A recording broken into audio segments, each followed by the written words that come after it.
మేఘన మేఘన పట్టుకుంటే పర్లేదు, నేను పట్టుకుంటాను. పర్లేదా? అరే గిరి, ఆ అమ్మాయి పెళ్లి ఇష్టం లేదేమో, ఇంట్లో బలవంతంగా చేస్తున్నారేమో, ఎవరు తెలుసు? ఇష్టంలో నువ్వు ప్రొసీడ్ అవ్వచ్చు కదా. మేఘన, ఆ, నీకు ఎంగేజ్మెంట్ అయింది కదా, తనంటే నీకు ఇష్టమేనా? తను మా అమ్మ వాళ్ళ తమ్ముడే, నాకు మావయ్య అవుతాడు. అయినా ఇక్కడ నా ఇష్టమేం లేదు, మా అమ్మ వాళ్ళకి నచ్చితే చాలు. వాళ్ళు చేసుకోమన్నారు, చేసుకుంటున్నాను అంతే. నా చిన్నప్పటి నుంచి అనుకున్నారంట మా మావయ్యకి ఇచ్చి చేద్దామని. ఇందులో నచ్చడం నచ్చకపోవడం ఏముంది, వాళ్ళ ఇష్టం. మీ అమ్మ వాళ్ళ తమ్ముడు అంటే నీ మీద చాలా పెద్దది కదా. అవును.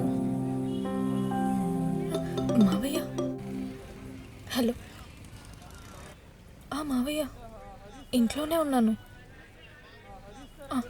సరే. అదేంటి మీ మావయ్యకి అబద్ధం చెప్పివే? నేను ఇలా బయటికి రావడం అంటే అస్సలు ఇష్టం ఉండదు, వెంటనే కోప్పడిపోతాడు. ఆ కాఫీ షాప్లో అయినా మ్యారేజ్ అయ్యే వరకు చేస్తా అంటే ఓకే అన్నాడు. మీ మావయ్య ఫోటో ఉందేంటి? ఉంది.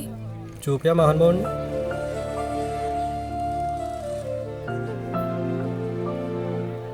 ఏ ఆ పక్క నువ్వేనా? అవును.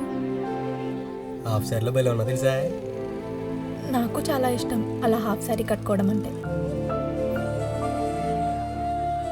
ఒకసారి కాఫీ షాప్కి హాఫ్ శారీ కట్టుకుని రావచ్చు కదా. అమ్మో, మా మావయ్యకి అస్సలు ఇష్టం ఉండదు అలా హాఫ్ శారీ కట్టుకొని బయట తిరగడం అంటే. సరే, నేను వెళ్తాను.